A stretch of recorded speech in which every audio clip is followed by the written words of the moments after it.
Welcome to Undercover Arts Live, where you can meet the artists, chefs, performers, and organizations who shape the culture of Southern Arizona. SAACA strengthens the bonds between people, place, and purpose through collaborative, arts-driven experiences. You can support SAACA by becoming a donating member at SAACA.org. Art inspires, culture unites. This is Undercover Arts Live. My name is Kevin Larkin, manager of the Catalyst Arts and Makerspace here in the Tucson Mall. And today, my guest is Michelle Schloss from Lucky Cat Social Art. Michelle, how are you doing today? Hi, Kevin. I am doing well. And yourself? I'm doing great. How's your quarantine going so far? It's doing good, but it's really good to see your face. I miss you guys at Catalyst, and I'm looking forward to being able to kind of enter back into society.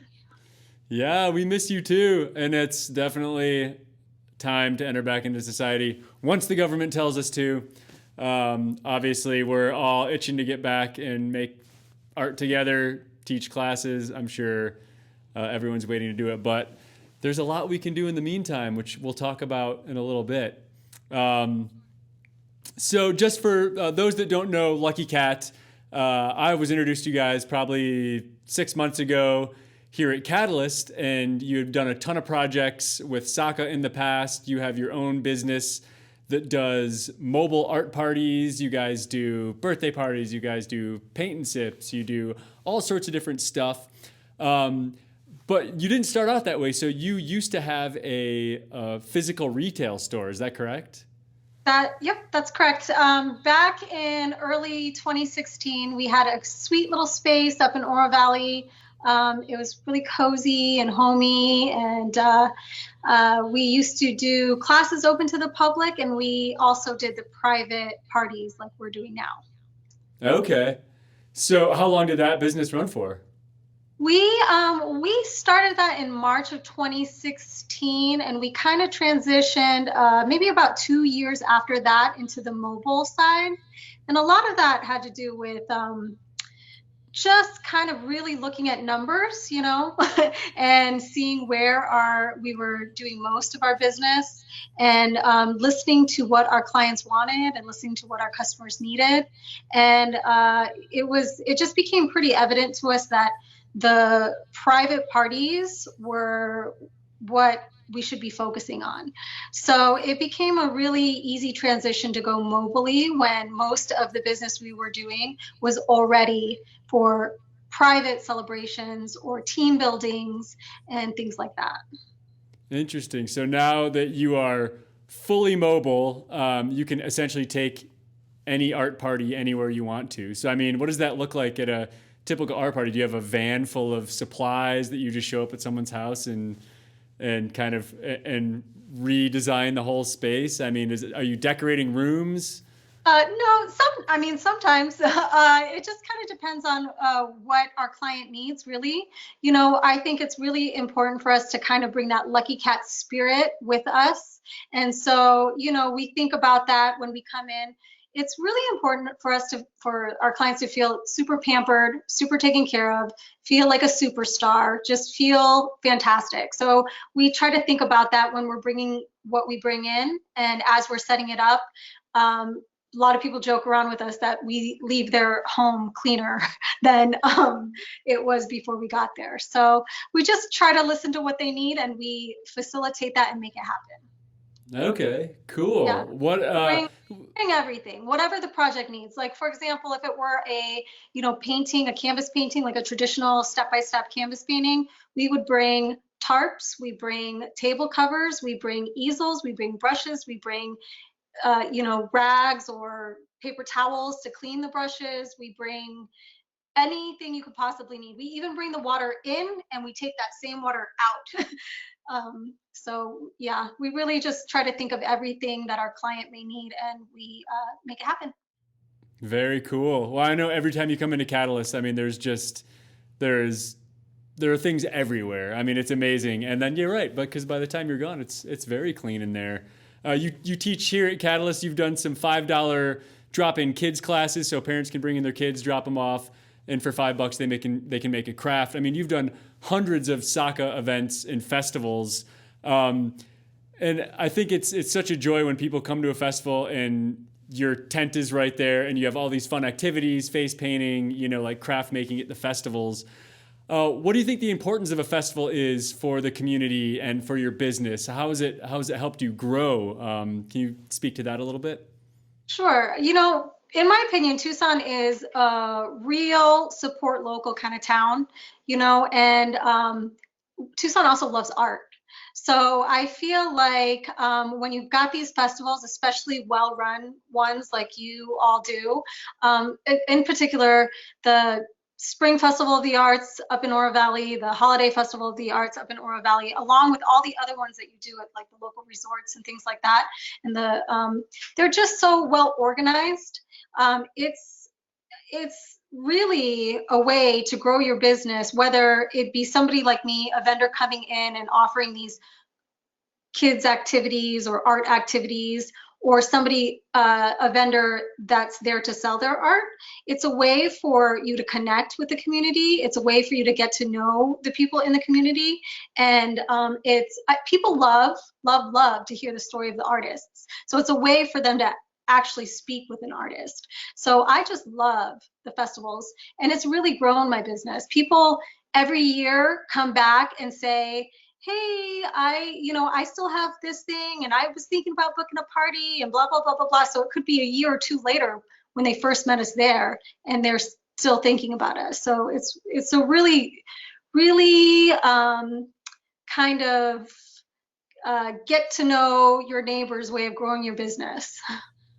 Totally. Yeah. I mean, it's different than Googling something. I mean, when you show up at a festival and you actually meet someone that's making the art or helping you make some art, you definitely develop more of a connection than you do by just, Googling for a review or something like that. But plus, I mean, at some of these festivals you've done, is it like people walk up and they start doing a project that's a community project at the end, or do they make something to bring it home? Like, what's a typical festival like for you?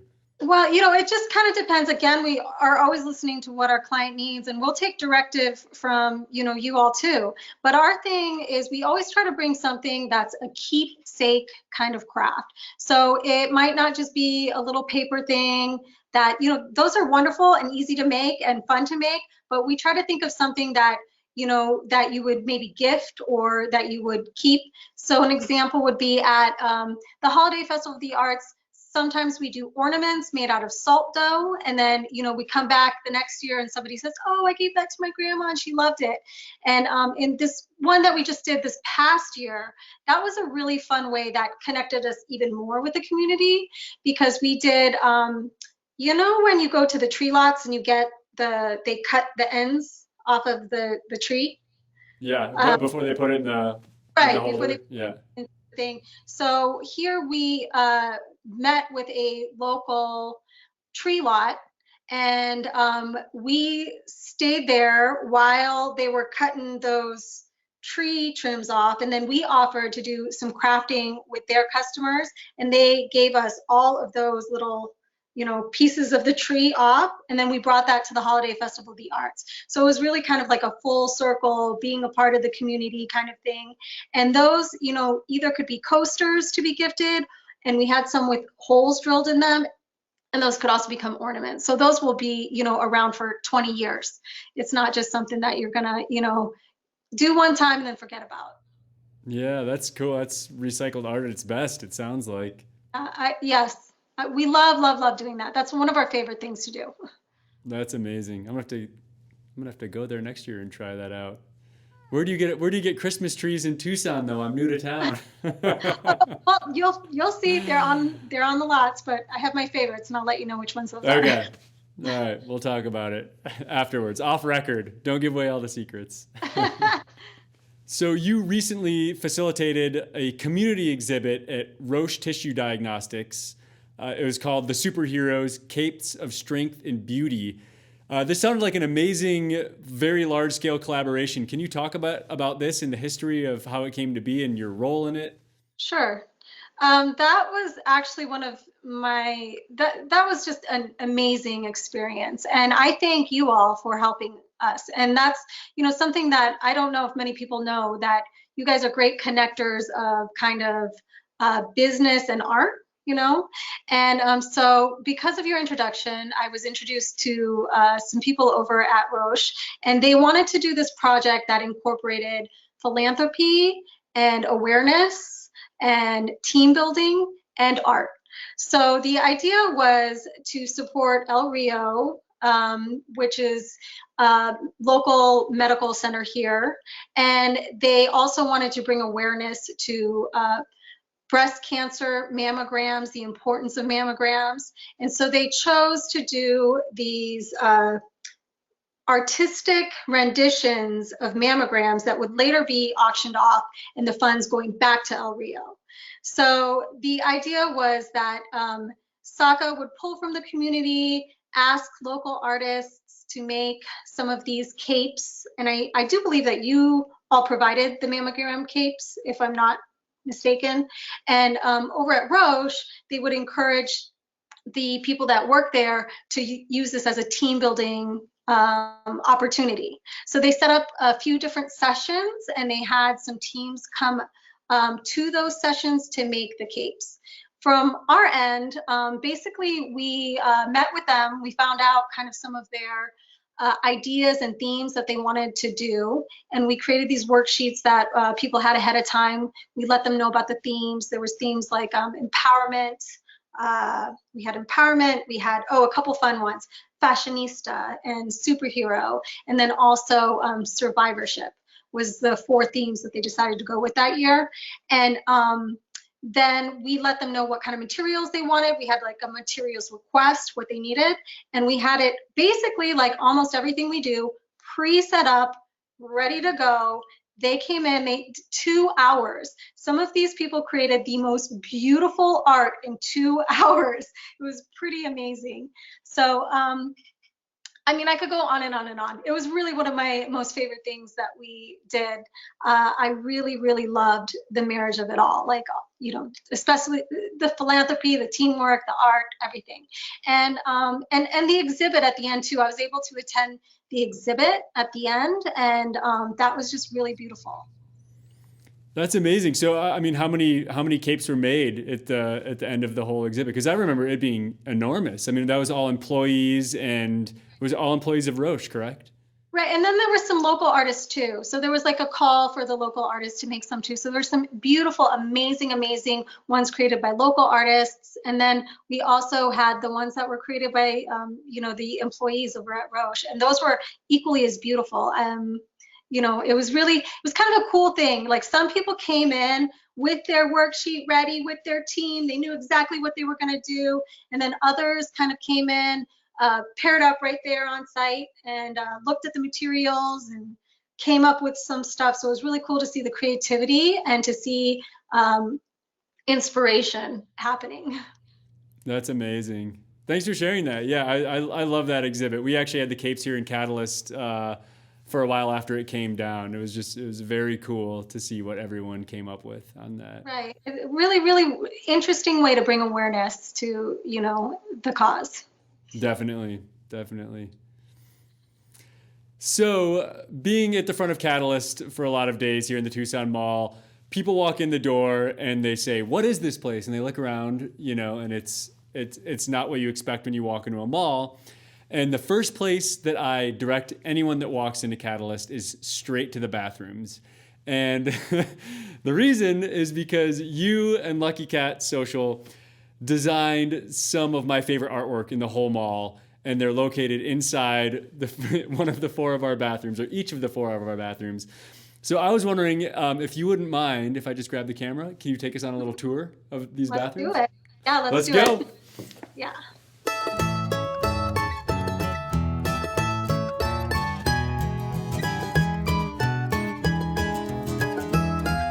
Okay, so here we are in the first bathroom, the one I call the grass wall bathroom. Is there an official name for this? I don't really know what the official name is. What was really fun about working in those bathrooms was kind of the collaboration of your ideas there at Catalyst and in SAACA, and you guys having a vision and then trying to create that vision and then add in, letting it like organically kind of grow to what it was. So that room started out as kind of like this crazy room. And then I think it's actually the most elegant of all the bathrooms. I really love the green grass. I love the flowers. And then I like the whimsy of the butterflies. It's really kind of a fun bathroom. Definitely selfie kind of bathroom, Totally. Like, take a picture in this bathroom. Yeah, I think looking at the butterflies up close is always really cool because they're so intricate. Right. And Yeah, what are these flowers made out of? I remember that being an issue when you guys started in on it. Like, all right, this is a bathroom. People are going to be like touching the walls. Like, what do you make bathroom art out of that will stand up? Yeah, that was a very, I guess, thing in the back of my mind is that people are going to be touching it, and it is a bathroom, so you want everything to be able to be wiped down. So the grass is plastic, and the flowers are styrofoam plastic, and then the butterflies are even plastic. So everything is very sturdily installed and can be wiped down and touched and enjoyed. Right. Intentionally or not. Right. So let's mosey on over to the next bathroom. And this one, I always feel like I need to wear a jacket when I walk into. Can you tell us what's going on in this bathroom?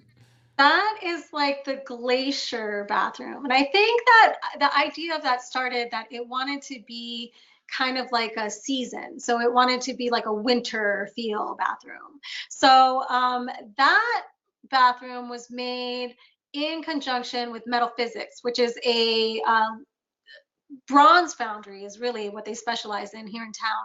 But they let us come in and use some of their styrofoam and play with their tools. And these ones were hand cut. So we use like hand tools to make these. And then we use like a really cool kind of almost, I don't know if it's like if you would call it an epoxy, but basically we put a really hard coating over it so that also again could be wiped down and washed as needed. So that was a really fun bathroom to make too. And it was really very inspiring and amazing to be in the Metal Physics space making those.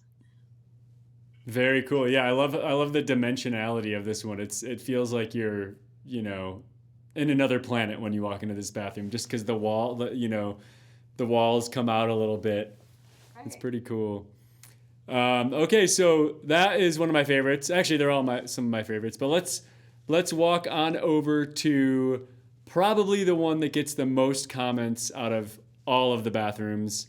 And this is, I would call it the classroom bathroom, perhaps the pencil wall. How many pencils are on this wall? I should have counted, but I have no idea. It took us, we were very, very excited once that pencil wall was done because it took many, many hours. It was a lot of fun. We had the help of some of your volunteers there helping us too, because it was a lot of man hours that went into that bathroom. But that is the bathroom that I hear about the most. Like I'll say, oh, go visit Catalyst, and someone will be like, that bathroom with the pencils, so that one is definitely fun. It's very whimsical, and I just love looking at all the pencils and seeing where they're from, or that's kind of a fun thing to do in there too.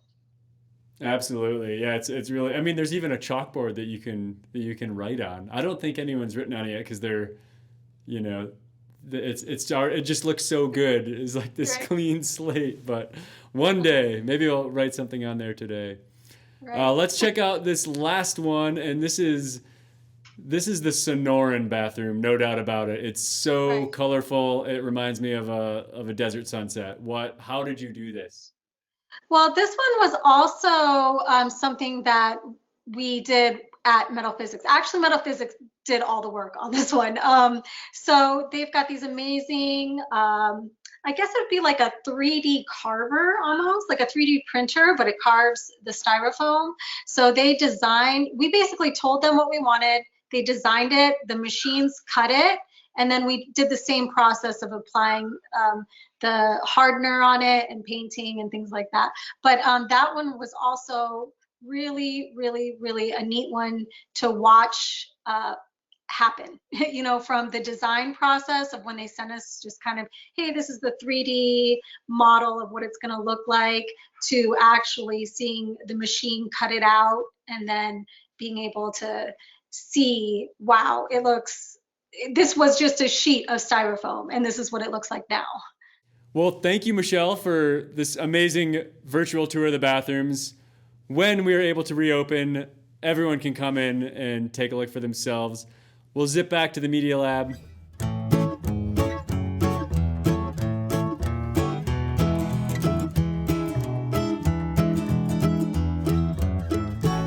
We're back in the Media Lab with Lucky Cat Social Art. I'm talking with Michelle Schloss about her business of making mobile art parties as a creative in general. Now, I know that right now, since with a lot of the schools being closed, there's a lot of kids stuck at home looking for things to do. And usually they'd be going out to their sports games or their art classes or their schools. Right now they're stuck at home. There is so much that you can do creatively at home to spark the imagination. And I know Lucky Cat has been up to some really cool things with some video tutorials on some stuff you can make around your house with your kids that is just magical, I gotta say. Some of the bookmarks you guys did. Can you explain what you're up to in some of the videos you have on your YouTube channel? Well, I am a mom, and so I do kind of understand how that feels to be home with your kids and looking for things for people to do. We really tried to think about everybody in all different situations, and we tried to make it as easy as possible to make art. So we tried to look around our house, see what we've got. You don't even have to spend a dime. Let's make some cool things with what we have around here. So, one of the first ones that we posted since we've been in this pandemic was a picture frame really made out of just cardboard, newspaper, maybe a magazine, paper towel, whatever you have, paper that is scrapbook paper or paper that could be from a calendar, an old calendar, and try to make something really cool with that. And not only is it for kids, but it's for adults too, so it's like, hey, this is going to be a fun thing to do with my kid. Or actually, I've even, for myself personally, I did some in Easter kind of colors, and I'm thinking, okay, how much longer is this going to go on? Maybe I'm going to start with some like summer hot, fluorescent colors or something like that to change up the decor. So it could even just be like a boredom buster of, let me redecorate my house with all these colorful picture frames. So that was really, the first one that we did. And then we've got a lot more in the can. We've also got another DIY bookmark that, again, just look around your house, find the materials to make it. So it's going to be a whole series of these DIY videos that are just using things around your house, quick, maybe 15-minute projects, and really easy that little ones can do it, to, parents, to grandparents, everybody, any age. That's fun. I know. I mean, I feel like all you need is a little bit of direction, and then just get started on it, and then you can make something pretty cool, like a leather feather bookmark. Right. Exactly. I mean, if you've got leather hanging around, let's repurpose it, or let's make it cool. And I mean, even with that bookmark, we showed you how to use it with maybe even ribbon off of a package, so it's just kind of like really just looking at what you have and like letting your creativity spark and figure out a way to use it. Absolutely. Well, Michelle, thank you so much for taking the time to chat with us on Undercover Arts Live. I hope that you get through this COVID, through the let me say it one more time. Through the COVID. Well, Michelle, thank you so much for taking the time to talk with us today on Undercover Arts Live. I hope you get through all of the social distancing and get back to doing what you do best, which is assembling an army of creatives and having people discover their own creativity. So thank you so much for talking with us. Where can people find out more about you? How can they get to know you? Thanks, Kevin. You know, I can't wait to get back into that Catalyst space too. It's a wonderful, wonderful space, and it fills the gap for me for having a space that the people that missed our old space can now use your space, which is fantastic. And it's so inspiring there. But let me see, how can you get a hold of me? You can go to our website, luckycatsocialart.com. You can follow us on social media like Facebook, Instagram, YouTube now. And you can follow our newsletter, which you can find at luckycatsocialart.com. I'm very accessible, easy to get a hold of. Call us up or leave a message on Facebook. Send me an email, michelle@luckycatsocialart.com. Thank you so much, Michelle. Thanks, we'll see Kevin. you back. We'll see you back in Catalyst when the time is right. Yep, miss you. Bye. Miss you too. Bye.